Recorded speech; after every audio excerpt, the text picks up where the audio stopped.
Welcome back to the show, friends. Today, I had a very fun conversation with Charles Mayfield, the founder of Farrow Skincare, the Hogfather himself, as he's known, as he's lathering you up with lard. Should you be putting pig fat on your face? So we go to war against big skin. We discuss how the pig has been shunned as a dirty animal, and that is not the case. What about lard versus tallow in this holistic skincare industry? How Charles plans to publicly lather RFK Jr., what estheticians and dermatologists get wrong about skincare, and what we're going to do to change the face of reinventing and making the pig great again. Fun guy, great products, awesome episode. Let's get into it with Charles Mayfield. Charles, welcome into the studio, my friend. Firstly, you're colloquially known as the Hogfather around these parts. Where'd that name come from? Take us on a little bit of a journey. I'm curious to get to know the backstory and your amazing products today. I think I have to give credit to Brett and Harry over at the Meat Mafia for We love those guys. Yeah, love them to death. When you're the first lard-based skincare game in town, I love pigs. They're my favorite farm animal, and so I prop them up as much as I can. So it just sort of came to be, just like nicknames in college, fraternity nicknames and all that fun stuff. So yeah, that's the origin story of Hogfather. I love it, man. There's lots of puns, like lard helpers. I know you've got some more, so I'm not going to steal all of your thunder. But before we celebrate the pig, we want to make the pig great again in a world that's dominated by our celebration of beef, another amazing animal, and tallow-based skincare. You're bringing something different, and I really want to get into that. I'm super excited because I do personally really enjoy your products, and I think there's some magic here. But before that, take us on a little bit of a journey of how you even got into this. You've got an interesting backstory, OG paleo guy, personal trainer, and take us on a little bit of a journey from there. Where did this all start for you? Yeah, before we hit record, we were talking about Rob Wolf, dear friends Rob and Nikki. Rob's probably credited with I found CrossFit in 2007-8. Found Rob Wolf in 2009, and Rob was really the first one to shine a light on paleo as sort of an eating protocol. I still to this day tell people it's a really good template to come from. And so got into that scene. My ex-wife and I published a number of cookbooks in the paleo space, and it was really interestingly enough, it was Austin, Texas. So in 2012, the inaugural Paleo FX conference was here in Austin. They actually had it on UT's campus. It would subsequently migrate to the Palmer Event Center. And the first couple, we had, Julie and I had an early book, Paleo Comfort Foods, in the cookbook space.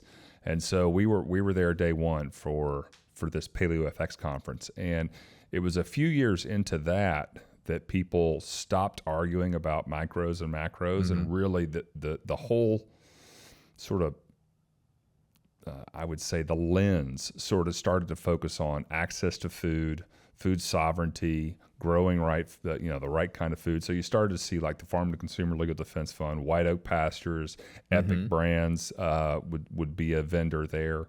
And it was really that moment that got me interested in farming. Julie and I were asked to go to Polyface Farms. I'm sure you're familiar, Joel's place. I think this was 2014 to cook. Our second cookbook had just come out. And so we were asked to come up there to donate our time for a fundraiser for the Farm to Consumer Legal Defense Fund. It was the first time I'd ever been to Polyface, and I was just blown away. I call that place Mecca. And so that got me interested in farming. I grew up loving the outdoors, Boy Scouts and camping and sports and just being outside. And I grew up in a sort of agriculturally adjacent family. My family's background's in the dairy business. And although by the time I was sort of here, the dairy, we were more of a milk bottler, not much of a dairy farm. Right. You either milk cows, when you get big enough, you either milk cows or you bottle milk. Okay. And so it was that trip to Polyface.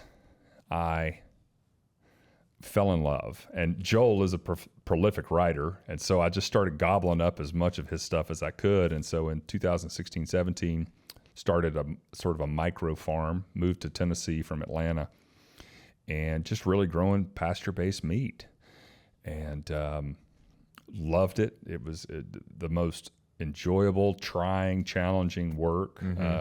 My kids were very young at the time, and so bringing them along for the ride. And that's sort of how I got here. Farrow, as a skincare brand, really sort of represents a culmination of three things. I was running a CrossFit gym in Atlanta there for a while we were down there. So it's sort of health and fitness, cooking, nutrition. I love the kitchen, and then regenerative farming. And so that's, that's what our brand, underneath the brand and the products is really sort of these three different various backgrounds of mine. And so that's sort of how I got here. That's cool, man. Thank you for sharing that. I'm curious because I've heard you say there's a video on your website. It looks like it's a few years old now, but you basically say, hey, if I die and I'm reincarnated, I want to come back as one of my pigs. Yeah. The passion for the pigs, and you talk about how smart they are and how awesome they are. And I want to try and square this circle with you today because the pig is shunned a lot of the time. We'll come back full circle to the nutritional arguments later with 06, but just globally speaking, the pig is thought of as being a dirty animal. Like it's haram, or it's pushed back against in Christianity and Judaism. Like even religious texts say, don't eat the pig. Have you thought much about that? And what's driving that story or those beliefs, you think? Yeah, great question. So you eat out a bit? Yeah. Okay. Have you ever seen pork tartare on a menu? No. Absolutely not. Have you ever seen chicken tartare on a menu? No. Okay. Chickens and pigs, not that they're the same animal, but they share something. They're both monogastric omnivores. And so if I were, most of the religious texts, any religion, you're telling stories that help perpetuate your species forward. Don't kill, don't cheat, don't do this. And 10,000 years ago, 100,000 years ago, pigs have been around for a long time. Now, we domesticated them some 13,500 years ago, but the species has been around for a while. If you're out there hunting and gathering and you kill a pig, and we don't know about viral load, it's just food. And if you don't cook that pork appropriately in, 1,000 years ago, 2,000, 5,000 years ago, then there's a good chance, due to trichinosis, and pigs carry different pathogens. Chickens do the same thing. This is, again, why you don't see raw pork or chicken on a menu. And so imagine doing this on a weekly or monthly basis as a tribe. You kill the pig, you eat the pig, Aunt Susie gets sick. You kill the pig, they eat the pig, Uncle Ron dies. At some point, you're going to tell a story that's going to be repeated for years and years and years. That's a dirty animal. Don't eat it. We see similar stories with mollusks and a lot of ocean bottom creatures, albeit not inland, if you were a coastal culture. And so that's what I wrap I give it credence because, yes, undercooked pork certainly thousands of years ago was a risk that most people maybe would. I mean, if you're starving, eat what you can. Yeah. But as we've developed as a culture and sort of been given the choice of which animal to raise, harvest, eat, that's been the case for thousands of years. A ruminant is going to always be a better choice because, and today, Steve, we understand undercooked pork presents some issues. A couple thousand years ago, we had no clue, and so that's what I encase it in is just an awareness a long time ago. That's just sort of been that story's been pulled into our modern vernacular. But I also like to talk about how amazing the pig is, and my goodness, like the exploration of the world and the globe. There was a 100% chance that if you were on a ship searching for the new world, hundreds of years ago, you had pigs on that ship because you could start the voyage with a little bitty pig that can eat anything, omnivore.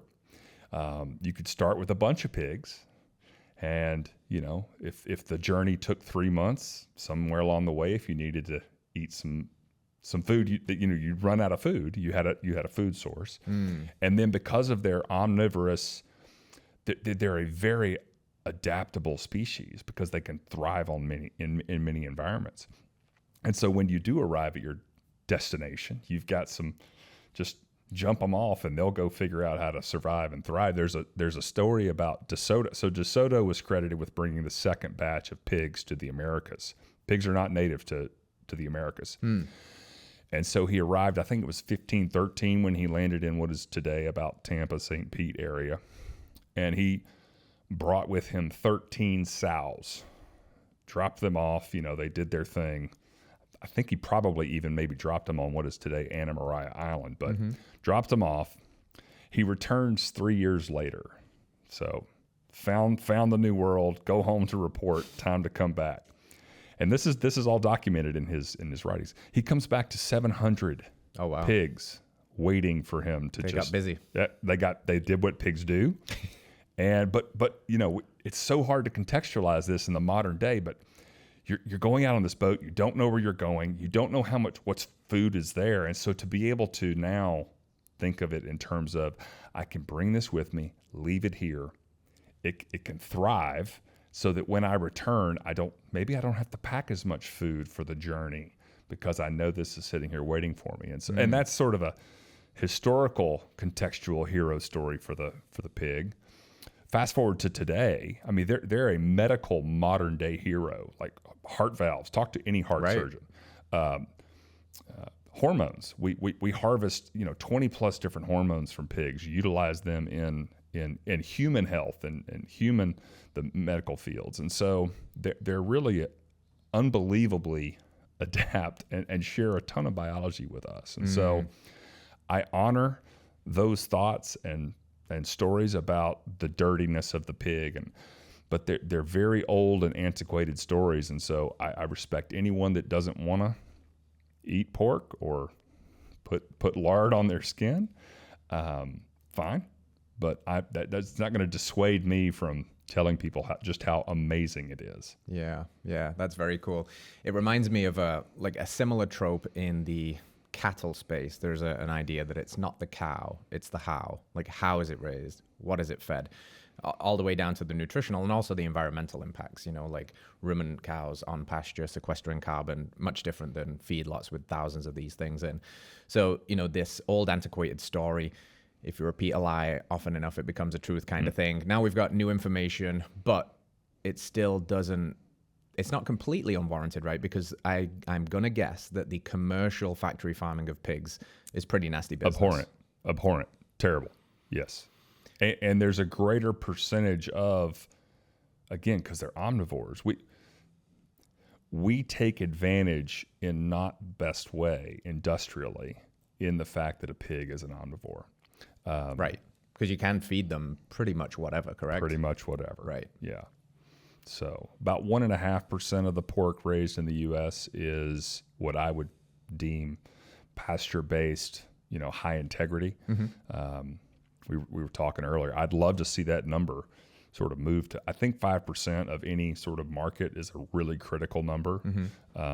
We're about to have a presidential election, and you got RFK on these ballots. If he gets 5% of the popular vote, then an independent party now has a permanent place on the presidential ballot into perpetuity. And so 5% holds a lot of space and significance. And so that's one of my goals with Farrow, is just to push pastured pork demand, consumer demand, to new heights. I love that.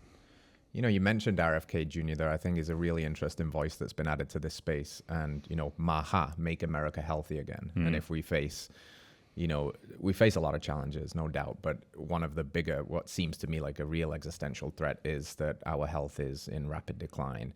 Our children are sicker than they've ever been. And we face some, pretty dire challenges if we don't actually spin things around and think about how we feed our animals, because we are what we eats and things like that. Just high level view of the whole sphere. You've been in this game for a long time, going back 20 years now to the OG paleo space, and now trying to convince people to put pig fat on the face. How different do you feel the landscape is, the temperature check now, just holistically speaking, when it comes to this health conversation and people like RFK stepping up and putting this on a global stage?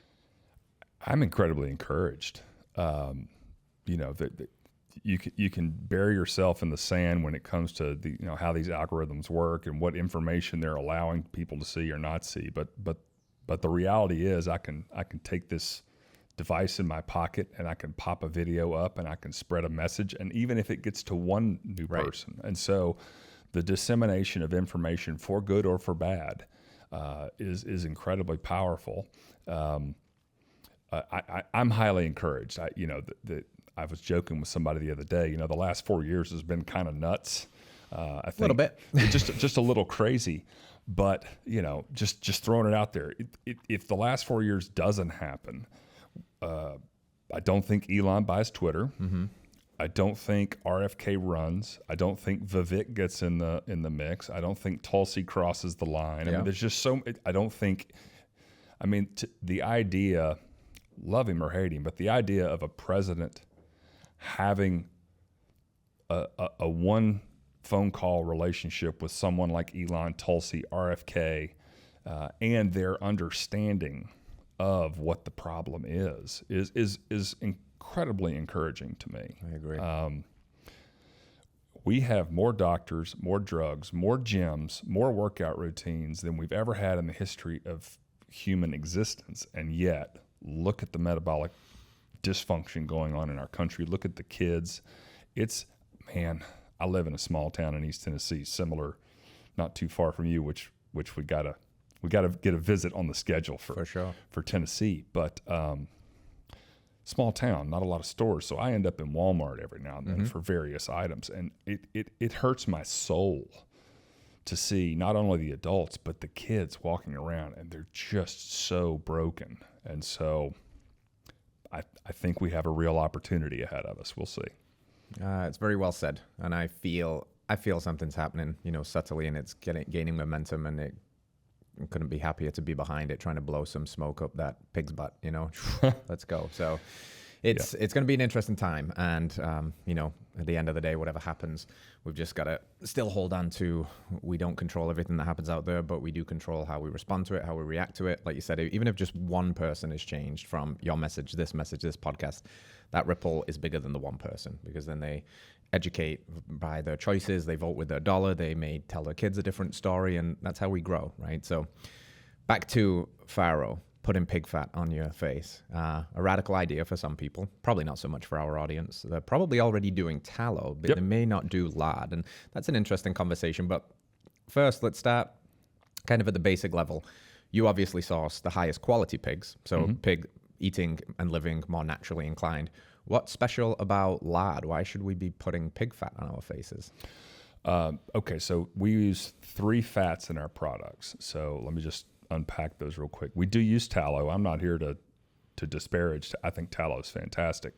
I think lard's got an edge, but we use it in our products for a couple of reasons. So we use tallow, lard, and leaf lard. And so just to unpack those. So lard is the subcutaneous fat from a pig. If you hear the term lard, it's pig specific. Tallow is a placeholder term for the visceral fat from a ruminant. Now that's most commonly a cow, but you've got bison tallow, elk tallow, anyway, but it's the visceral fat, right? And so we have, for those that have had a DEXA scan done, you've got internal organ fat, visceral fat, and then you've got subcutaneous. Why lard and leaf lard, but we'll focus on the lard. So your subcutaneous fat is a storage fat. So, we metabolize vitamin D from the sun. So, by the way, so does a pig. We take that excess vitamin D and we store it somewhere. That all happens in the subcutaneous fat. You don't see subcutaneous beef fat on commercial shelves because, generally speaking, that fat is used to grind up and create your 80-20, 90-10 ratio in your ground beef. And so suet, the kidney fat from a cow, is a completely separate organ. It's and if you've ever seen it, I'm sure most of your listeners have seen a fully encased beef suet. It's one big globule of fat, but it's encased in this. It's got its own sac, viscera.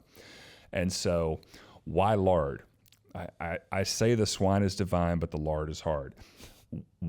Why not lard? Well, if you're getting your lard from an industrial raised pig, It was fed poorly, but more importantly, Steve, it was raised in the most abhorrent conditions you can imagine. And I love unpacking this. Like, take the people in this room today. We've got a nice little studio audience, okay? So the 5 of us, okay, we're going to go get Gordon Ramsay, and we're going to let Paul Saldino pick the menu, okay? And so we're going to get to eat the greatest foods prepared by arguably one of the best chefs in the world. But we've got to spend the next 6 months in this room. We're gonna close the blinds, seal the doors, and we can't go outside for the next 6 months. We're gonna have to pick a corner to use the bathroom in, right? But every day, 3 square meals of filet mignon and all the butter we want. Now, we will come out of this house sicker than we've ever been in our lives. Vitamin D is not a vitamin. It is a hormone, and it is foundational. So a pig, I say this because not that diet isn't important. It is always important.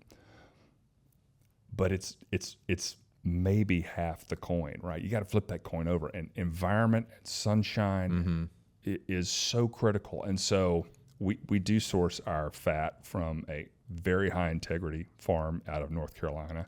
I was raising the fat in our early months. And so what the pig eats is important. How the pig spends its days and how much sun and fresh air and, is it staying, we call it pastured pork. Pigs don't like pasture. Yeah. They like the edges. Yeah. They don't eat grass. They're not grass fed, right? They'll get some by virtue of I digging love around. when people are like grass fed pork. And I'm like, it's like vegetarian fed chickens. I'm like, you moron. Chickens are like the most omnivorous. They're practically carnivores. Chickens are violent, little dinosaurs. I love those things. Yeah.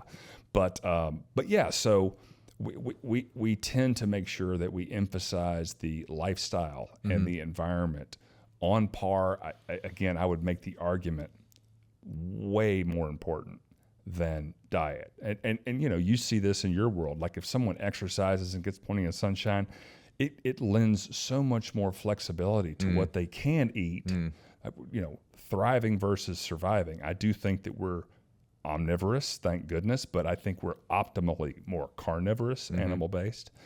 And so, to be able to shine the light on the significance of if you raise this pig in this manner, then that back to the fat. So that subcutaneous fat is going to be where it stores all the excess vitamins and minerals that it's sequestered from its environment, and that's where it stores them. And so our skin, so skincare is 3 things. It's first of all, it's fat based. Okay, so when you talk about a fat, like what's the lipid balance ratios of polyunsaturated, saturated, monounsaturated fats? It's a pH game. So how similar is this fat to human pH? And then the last piece is vitamins and minerals. And we see this marketing ploy in skincare all the time. But what are the naturally occurring vitamins and minerals in the fat that we're using?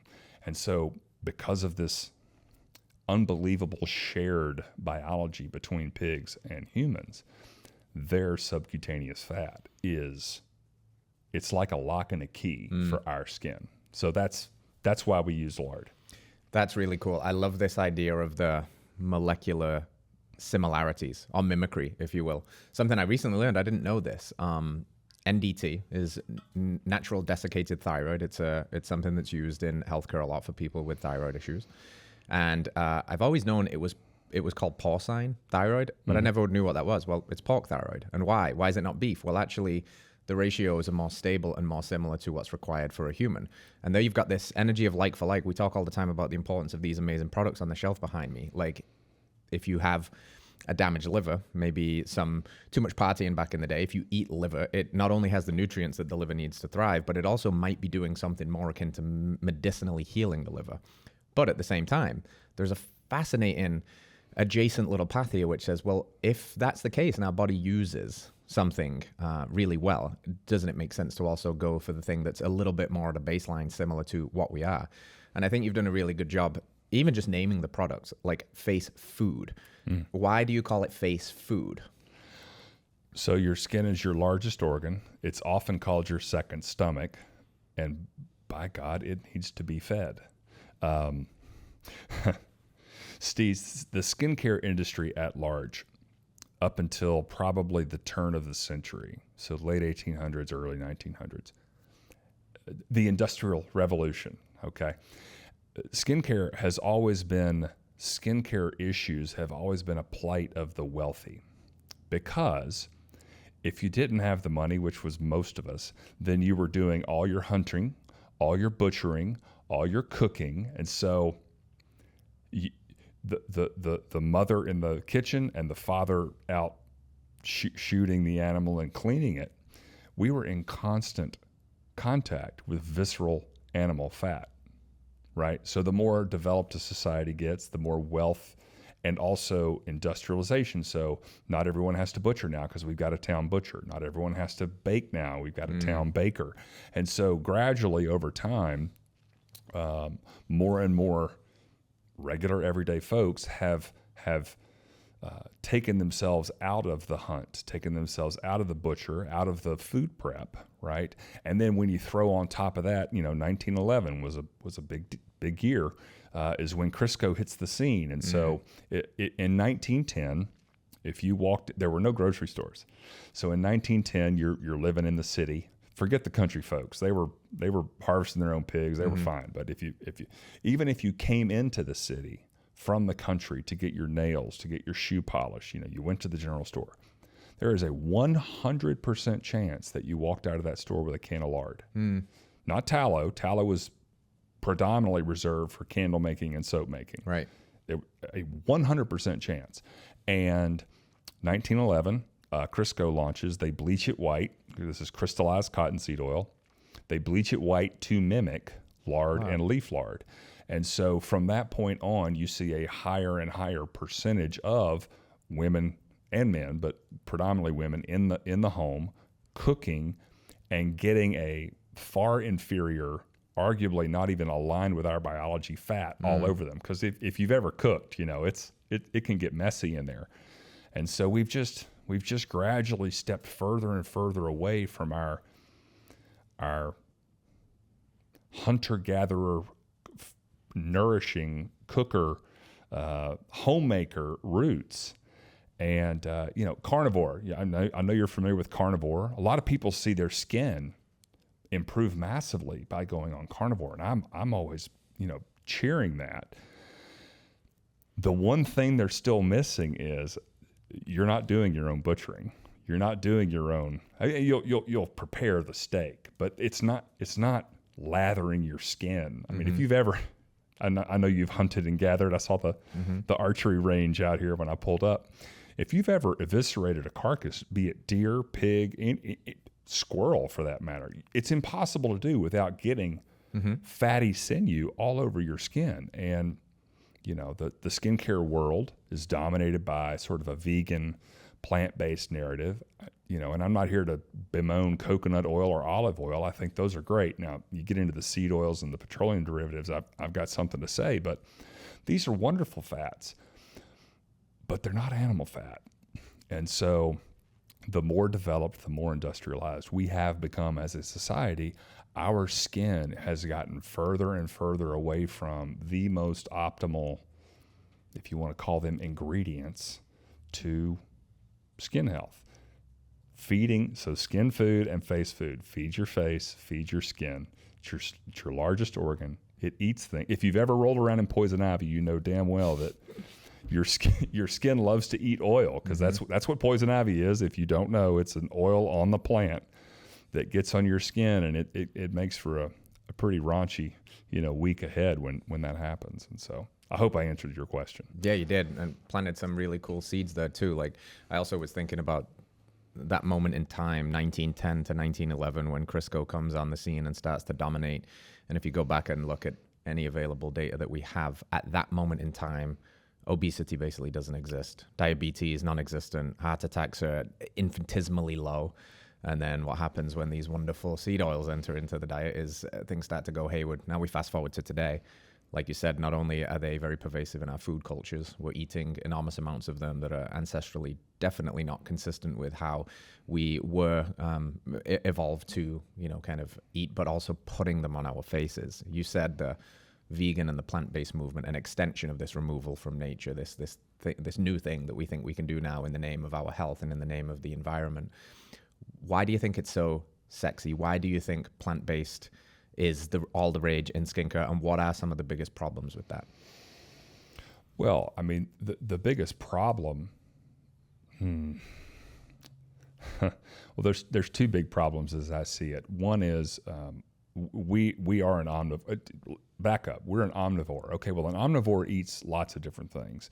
The vegan vegetarians have sort of taken this pendulum and swung it all the way over to the plant-based side of the house. If you look in nature, there is no bloodless ecology, right? There is no bloodless diet. And so the biggest one that drives me nuts is this almost holier than thou attitude that they have this, when in reality, they have this bloodless diet, right? When in reality, if you've ever ridden on the back of a combine, like the number of animal deaths at the hands of industrial plant-based food production, it is staggering. And so you've got that piece, and then the nutritionally somehow better, this is Ansel Keys, this is saturated fat. I mean, the data is all out there. And so the two biggest ones that I have as it relates to problems with that movement are, it's absolutely not better for the environment and or for animals, and I don't believe it's even remotely close to on par nutritionally. And so you wrap all that up with this sort of holier than thou.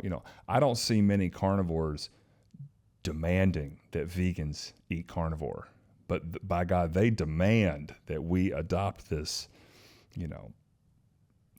ridiculous form of eating. And so we're gonna speak truth to light in the skincare world, because again, they've convinced everyone that plant-based fats, animal cruelty free, in the skincare world, this is a fun one for you. There's a lot of hypocrisy in food and everywhere. Big time. Do you know what the flying bunny is?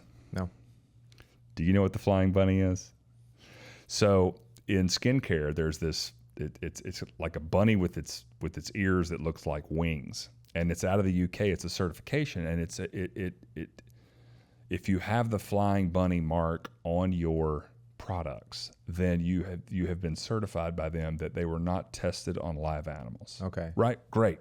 I absolutely, skincare products should not be tested on animals. So we share that value. Okay. So I applied for this. They turned me down. And it's like, well, if the goal is not to test skincare products on animals, like I'm checking that box like way, because I'm making this really clean product. I dig into their website, and they tout, you can go to their website and look at it. They tout, I think it's called bovine ocular something or other. But they brag about the fact that they take the eyeballs from dead cows in the meat producing industry, and they use those eyeballs to test products on. So they don't have to test the products on live animals. And so, it's a head scratcher, like, okay, so it's okay to take the eyeball from a dead cow that these people over here are eating. And I champion this, right? You should brag about it. But why is it not okay to take the fat from that same animal or an adjacent pig and use that to make products? And so it's just a lot of the hypocrisy in skincare. We see the same thing in food. Highly correlated industries in terms of the strategies and how they market. And so, yeah. Mental gymnastics 101. That's I think they're gold medalists, the vegans. We love you. We know your heart's in the right place, but there's a lot of circles that can't be squared with that argument. And you said, well, your product is called face food. You said your body, your skin eats what you put on it. And then you just mentioned that if we actually take that lens for a minute and we think about our dermis as a repository for what we're putting in it, and it's food, and we're eating it, and then our food system is so broken, should we just trust that the skincare industry is all well and good, and they are banning harsh chemicals, or which is more messed up? Are they equally bad? Are they in bed together? The food industry is corrupt. Is the skincare industry corrupt and dangerous too? Yes. So, and again, I know you guys. 5 companies control 80% ish. Skincare is no different. In fact, I think 3 of those 5 big food companies are 3 of the big 5 skincare. Oh wow! Right? Oh yeah. I'm going to give a little bit of a nod in terms of toxicity and trouble to skincare. And regrettably, I believe it is because the regulators and the people in charge don't fully grasp that our skin eats things, right? It's outside our body, so it's somehow less problematic than ingesting something. When in reality, whatever the skin absorbs is actually going directly into the bloodstream. Yeah, right. So that's a problem. Excuse me. So the FDA prohibits the use of 11 chemicals in skincare in the United States of America. 11 chemicals. By contrast, the EU has a list of over 1,300. Wow. So that doesn't square for me. This is a big topic now because of this panel that just presented before Congress. Yeah, they show the Fruit Loops from Canada. Yep. And so, most of the prepackaged foods in this country we eat are illegal in most countries. Right. Skincare is no different. So you've got the use of copious chemicals that quite frankly didn't even exist 100 years ago. This is part of back to the biology of skin, right? 95% of the stuff that ends up on our skin today via the industrial skincare market is completely unrecognizable by human biology because it as a chemical or as a derivative didn't even exist 100 years ago, much less 1,000. And so you have a real disconnect there. I do believe that the skincare industry presents potentially more problems. I'm grateful that the lens is being shined, the light is being shined on food and highly processed foods and hyperpalatability. That same story will be told one day. Hopefully, we're getting some momentum around that now, around skincare. And I'm excited about these conversations because I think we should just go ahead and lump skincare in with this overarching conversation. Big tobacco, the 2 biggest mergers and acquisitions in the 90s were two large tobacco companies buying 2 large food companies, and back up from there, just big tobacco. And I'm old enough to remember candied cigarettes. They still exist, but they're not marketed like they used to be, and no nicotine in candy cigarettes, but they're getting people addicted to the we're creatures of motion, right?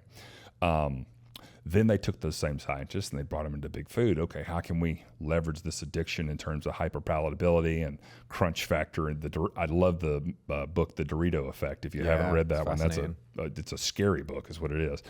Now, I have a 10-year-old daughter. She's my vice president of manufacturing. Beautiful. For the company, and so she absolutely loves making these creams with me, and my younger son is also involved, the VP of fulfillment. Scott, I love you too.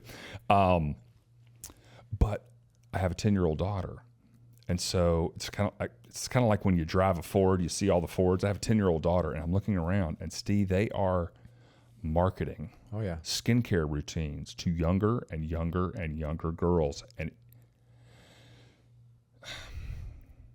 if you want to know why I get up every morning now, that's a big part of it. It's like you're coming after my little girl now. And so the same as candied cigarettes 30, 40, 50 years ago, they're doing that. I mean, we see it with cereal, what are the 2, the brothers, Kansas City tight end and, oh, you're speaking, I don't know American football. I know the English one. Travis Kelce. The Kelce brothers. Thank you, young Carson. Thank you. I'm glad that it wasn't on the tip of my tongue. The Kelce brothers, they're donning these new cereal boxes and all this, just absolutely hyperpalatable garbage. And you see the same thing in skincare, you know, the latest Hollywood starlet or whatever. But they're marketing this stuff I see it now in skincare, right? And I'm sure it's always existed, but now I got a 10-year-old daughter, and it's like, not on my watch. Yeah.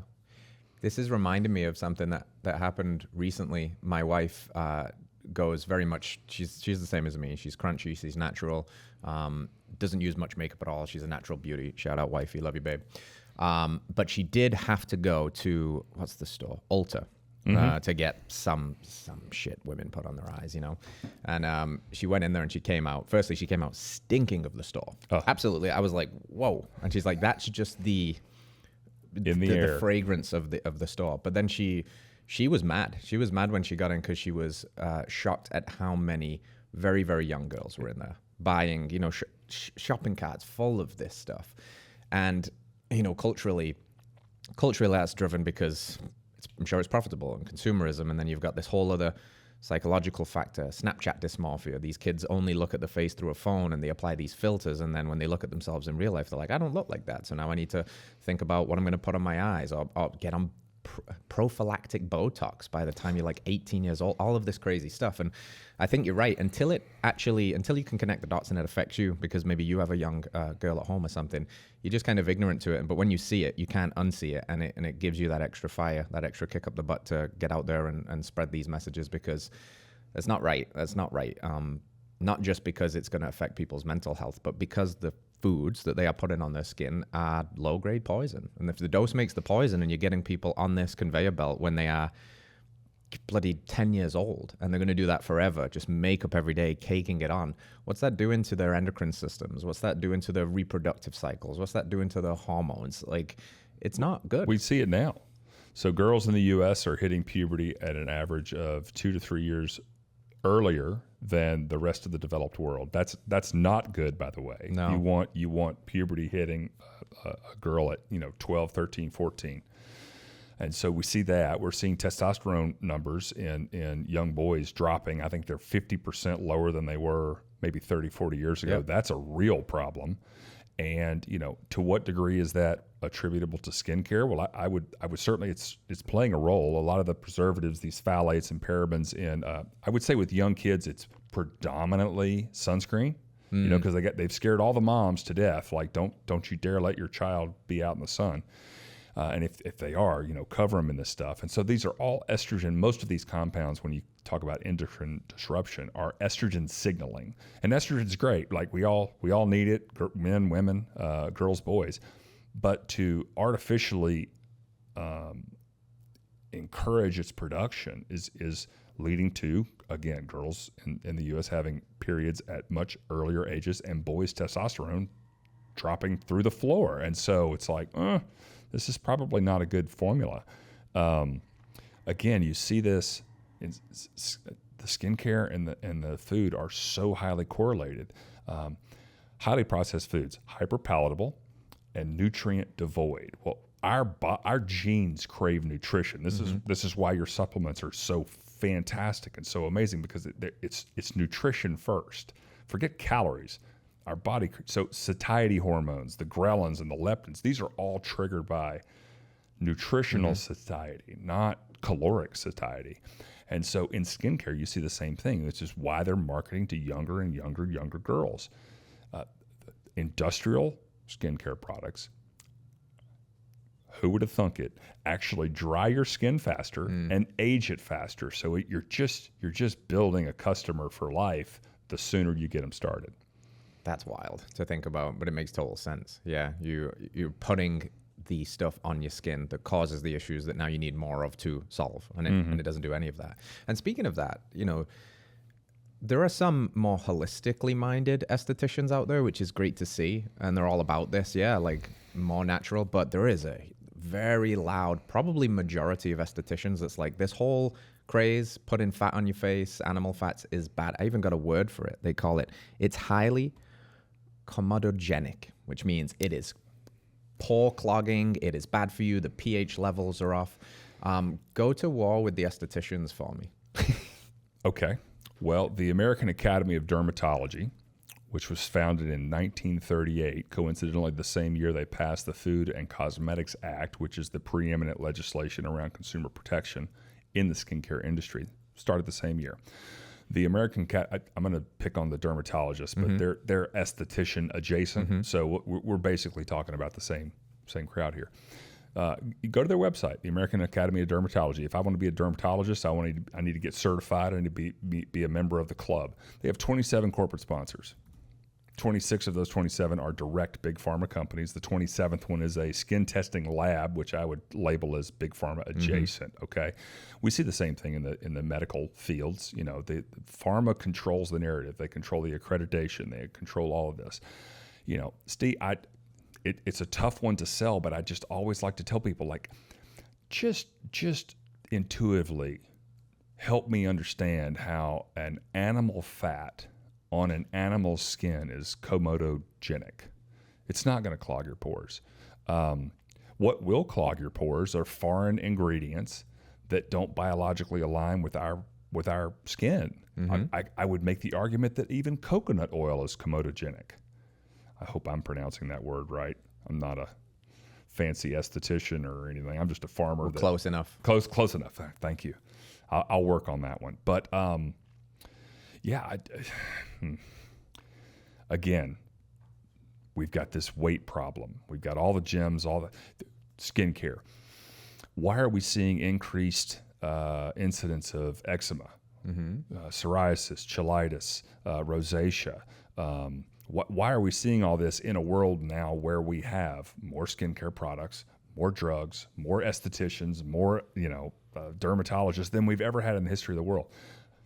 That those two things don't align for me. And so if you don't want to clog your pores, let me say this to your audience and to you. The best thing you can do for your skin is nothing. Like, take a shower, no soap. Here you go. Warm running water. Now, we don't think about that as a technological advancement, but warm running water is only about 100 years old. What is, when we take a shower or a bath, like, what are we washing off, Steve? We're washing off excess oil that has bound to particulate matter, dust, dirt, whatever, in the air, right?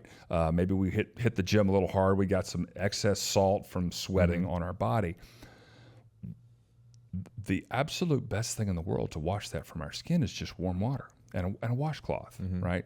Now that statement flies very counterintuitive to the skincare market.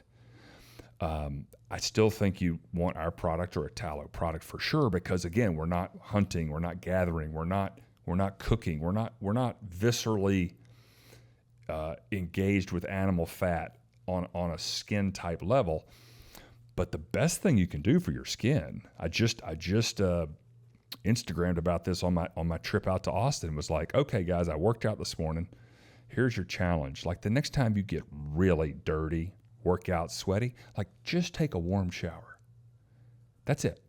It's the best thing you can do for your skin, because this is why guys don't have as much of a skin problem as women today. We're not being marketed to, first and foremost, but also we live in this hyper sanitized world. Again, the last 4 years has certainly taken that to the nth degree, but my goodness, we've got all these amazing bugs on our skin, like this microbiome in and out of our skin. And so every single time you shower every day, take a bath every day, but just don't over strip away all these natural oils that your body produces. That's a good skincare tip. You're validating the grubby little teenager in me, because when I was growing up, you go through puberty and a lot of strange things are happening in and on your body. And I see a lot of friends dealing with skin issues and doing potions, lotions, creams. And you're always told, it's a good little girl or boy, to wash your face and wash your face with soap. And I never did. I have, to this day, never used soap on my face. Now, this is an N of one thing, but I succumbed to some pressure to try it. And the couple of times that I did, I got a pimple. I was not a kid that got a pimple. So very, very early on, as a self-conscious teenager, as we all are self-conscious to some degree, I was like, soap doesn't agree with my skin, whatever. I can just wash it with warm water, and I never had issues with skin. And I know that it's not just what we put on it. You know, there's gut issues and all kinds of things Sure. at play. But that's really, really interesting that, yeah, I mean, if you're stripping down the skin has a microbiome, right? If you're constantly putting harsh chemicals and scrubbing it and lathering it, maybe you're doing more harm than good. Maybe you just need some good old water and put some food back on it. Well, we talked about 1910 earlier. You know, go back and look at pictures of kids. Like, you don't see any acne in the early 1900s, right? So, you know, cardiovascular disease at an all-time low, and type 2 diabetes at an all-time. You know, they're non-existent. Outliers. Ironically, if you look at historically gouts, cardiovascular disease, type 2 diabetes, these were all diseases of the wealthy. Sugar was expensive 150 years ago. This is why the British get such a bad rap for their terrible teeth. Yeah, I know. Gout was a rich man's disease. You know, the king always suffered from gout. These are all metabolic dysfunction. And we now perfectly understand that metabolic disease is driven by sugar and carbohydrate consumption. And so it all just, acne's the same way. Now, I will couch puberty and acne. You know, there's so many things going on. There's a lot during that process. Although there are steps you can take to, if you're particularly vulnerable or susceptible to acne, there are steps you can take. And I think you touched on this, like, get the products out of the way. Yeah. Accutane, I think, is one of the most horrific products on the market today. And of course, it's marketed to everyone that's got acne, and it scares me. Yeah, that stuff's bad news. I had a personal friend that was severely injured by Accutane. It causes very bad issues, can really be hard on the liver, can cause a lot of issues. And like you said, just that's the solution now. Similar to, you know, the birth control story. Mm-hmm. Oh, you're a girl going through puberty, you're having a hard time. Hey, just get on the birth control.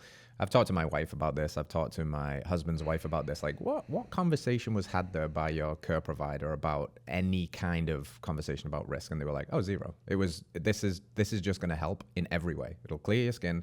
It'll make your periods better or remove them. Disappear. Chemically castrate you. But there is no harm, no foul at all. Just everybody should be on it at your age. Yeah. And it's just like, what are we doing? for 2 or 3 days, potentially every cycle, that you're actually even able to get pregnant. Like, we're doing all of this for, you know, you're technically only fertile a handful of days in that full cycle. It's, of course, we don't have any conversation around that. No. We'll see. You know, she's 10, so I can't wait for those conversations. But well, and of course, you know, we're mansplaining here, and we're going to have some angry feminist in the comments saying you're men talking about women's health. So we'll continue on that and you know, go after another very female-dominated area. I love it. Where pressure is in terms of we briefly touched on it, but I'm curious your take on the whole, you know, Botox and these pressures to firm up the skin on the face. Do you see, whether it's just intuitively or scientifically, is there a compelling argument to be made that putting things like lard on your face can be the natural equivalent, or at least offset aging-related wrinkles and collagen and things like that? 100%. I love the Botox.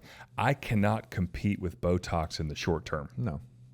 But you give me a couple years, like, okay, so you get the shots, you're going to look whatever. You're going to look better than you did potentially, right? I don't now, but a couple years from now, you better go get another shot. Mm-hmm. I would say that Botox has become so popular because of the products that people are using, predominantly women, on their faces. Mm-hmm. They're not eating enough animal fat, so we're not giving our body the internal ingredients to build and maintain proper skin. You know, again, back to the vegan, vegetarian, you know, it transcends both skincare and diet. So we're aging our skin faster through the products and lack of nutrition. And of course, Botox is going to come along and it's another magic pill. Can our products help prevent that? Of course. that's one of the reasons I have them. To what degree can they prevent? Well, who knows? Yeah. We're on the front end of any long-term studies around what pig fat does for the skin. But early stories and early N1s and N2s are very promising that early intervention, again, Steve, back to like the basics, like get the harsh soaps out of there, get the harsh cleansers out of there, all these sanitizers, get that out of there, feed your, eat proper food. But early intervention seems to point towards, yes, if you want the healthiest, most vibrant, again, look at pictures from people in 1910, 1920, 1930. They were glowing skin. And so, yes, I believe that we can, if someone's willing to forego the immediate gratification of Botox when they look in the mirror, I can tell you that if you give me 6 to 8 months of our product, I would much rather you do that. You can always go get another shot. You can always go get it's right there. They can't wait to stick that needle in your face. But maybe before you do that, before you jump on that wagon, which once you're on it, it's really hard to get off. Yeah, that's right.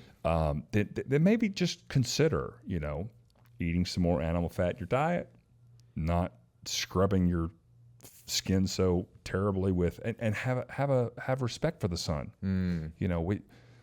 The sunshine is so critical for us. We've gotten so scared of it. But, where in history, Steve, where in history did you see half-naked humans at noon standing by a body of water? Never. We were smart. We got early sun, we got late sun, and then we had the siesta during the day. You'd go in, leave the fields, or if you were out there working in the fields, by God, you had a big hat and fully clothed. We need that sunshine. But they've psyoped women, especially men too. They psyoped us into, just smear this, endocrine disrupting cream on your skin, and you can go spend 4 or 5 hours in direct sunlight during the hottest part of the day. That's ridiculous. It is. It's crazy. And we do know it's actually, if you think about certain things that you put on your skin, we actually know that they absorb through the skin. There's not a radical idea. Testosterone cream, estrogen patches, nicotine patches when people are trying to quit smoking. They put it on the skin, it goes into the body, it does something. For some reason, when we talk about sunscreen, nobody thinks that, maybe the heavy metals and the oxybenzones and the God knows what else could be going in the skin, and that's probably not good.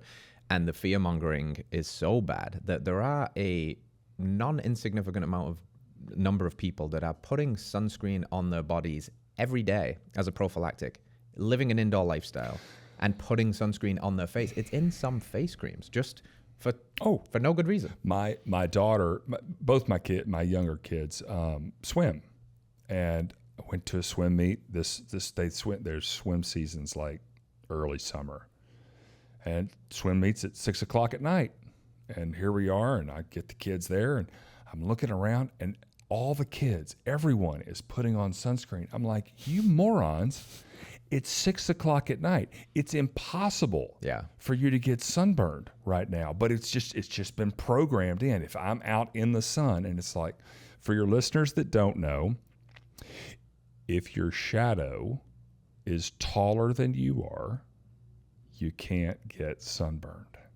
It's a good rule of thumb. That's a great rule of thumb. Did you know that one? No, but it totally makes sense now you're saying it. I was where the sun is, the angular. I was being a classic, tech bro and using D-Minder. So I know I look at the, before maybe 10, 11 a.m. It's again, you could be out in that all you want. You're not going to get sunburn, and you're going to be able to synthesize vitamin D though, which is awesome. Again, after 4 p.m., not going to get sunburned, but that's the ancestral tip right there. That's the original. That's the paleo tip. Monitor your shadows, baby. Cool. OG. That's really cool.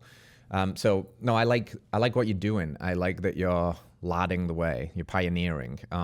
You've lathered up some cool people. I believe Brett and Heather Weinstein have been larded and lathered. Who are some of the coolest people you've had the pleasure of putting pig fat on, or who would you love to get? Like, who would be a bucket list lathered subject? Well, I mean, it goes without saying, Rogan. Yeah, for sure. Let's get Rogan lathered. I would love to lather RFK. Yeah. publicly. I joked at the Bitcoin conference. I was in Nashville for the Bitcoin conference this year. And, RFK was there. Trump was there. Vivek was there. And, of course, Trump is like a week removed. I think I tweeted about this. I was like, if that ear needs a little, healing. Yeah. Let's see. Yeah. So some highlights, Sean Baker. I've gotten to lather Sean, who is just an Adonis of an awesome human being. Mountain. I'm a big dude. He makes me feel so small. Yeah, he's a big boy. Kiltsy, I'm a big fan of Dr. Kiltz and what he's doing, so I had the opportunity to lather him. But I tell you what, the most fun is just regular folks. So we go to these conferences. I'll tell you this, it's fun.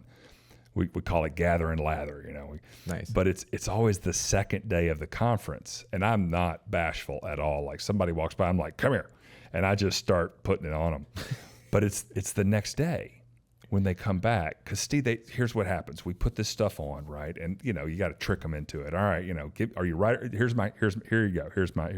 Are you right or left-handed? And they'll say, I'm right-handed. All right, give me your left hand. I want their non-dominant hand, and I put it right on the back of their hand, and I rub it. And if they're lucky enough, I'll get up in the forearm. So I just lather them up. I'm like, all right, go live your life. And so they'll go live their lives. They'll go to the bathroom. They'll wash their hands. They'll take a shower. They'll do this. They'll do that. And they come back the next day and they're like, what in the hell did you do to me? Because this is why I do one side. I'm like, look at the difference. And so it's really like the new one, the out the carnivore community folks. I just love it. But yeah, I would say definitely RFK for sure. If we get a line on him, we're going to make that happen. And we're Joe, trying. or Joe's wife, Rogan's wife, or you better be careful. I heard Joe is pretty good at that jiu-jitsu stuff. Oh, so. Dude, no. Complete innocence here, and he's got a bunch of daughters too. They're getting marketed to. Joe, if you're listening, I'll ship some more product. I actually think I've gotten to be really good friends with Mr. Curry, Adam Curry, your neighbor. He's just down in Fredericksburg, and this was like a year and a half ago. I took some stuff to he and Tina, and he was joking. He was like, "Oh, I'm going on Rogan tomorrow. I'll take him some." And I was like, "Okay." It's the golden ticket. Yeah. Well, anyway, no, man. I like lathering anybody that's open to it. Well, I've actually, you sent me some maybe 2 weeks ago now, or 3 weeks ago, and I get sent. A bit of stuff from different companies. I've had a bunch of Tallow stuff. This was the first time I've had Lard stuff. Funny story though, I got a whole pig. I've done this a couple of times from a farmer by me. Shout out to Jim Stockton. He does it right, pastured piggies, all of that stuff. And I've had 2 of his whole pigs, and I've gone through both of them. So I'm a big fan of eating pigs as well. I think they're delicious, and if they're done right, they're great. But red meat, right? It's red meat. Oh yeah, it's totally different. The pork campaign in 1987 that they started because pork demand had gotten to, that was the low point for pork demand in the U.S. was pork, the other white meat. Interesting. To compete with chicken. Yeah. Pork is not a white meat. Not at all. No. Not at all. Anyway, so you get this awesome source. Yeah, so I had the the lard, the leaf lard. So I rendered it in the Instant Pot and I made my own lard, and I had buckets of this stuff. So I was putting lard on my face, and I really like it. And what I like about your product is, and there's no conflict here. I'm not saying this. I'm not sponsored or anything. Like, genuinely, just one of the reasons I wanted to have you on is because of your insights, which are awesome, and your energy. But also, the product's really friggin' good. Oh, thank you. I've actually been lathering myself up, and I like it. And I'm a grubby guy. I don't do self-care, skin self-care stuff, but I'm into this one. And my wife's way more into it, and she's like, this stuff is good. We got to get her out of Ulta. She's not going back in there. She doesn't need to go in there until we get a line of products in Ulta. We're working on that. We'll get there. We'll dominate. We'll make lard just totally normal. Imagine that one day. So to bring this one home to land, just tell people a little bit about, firstly, where they can find your products. I don't know, where does somebody start? Is there a bundle? Is there a generic? This is kind of the best place to start, like a little bit of education and where they can go to check out the products, and then we'll wrap it up. Yeah, thank you, Steve. Well, our website, we're direct to consumer right now, just through our website. That's farrow.life, FARROW.life. Use a Peak Primal. Okay, let's go. Is a discount code, 15%, save you 15% off our products. Yeah, I mean, so we have very few products. I think 5, 6 SKUs altogether. A little goes a long way, and that's true. Oh yeah, and so we have a face food, we have a skin food, we have you mentioned the dermis earlier. We have an Epic Dermis product, portable packable. That's probably one of my favorites. I brought some, by the way, for your we're gonna lather the crew. Lather in the crew.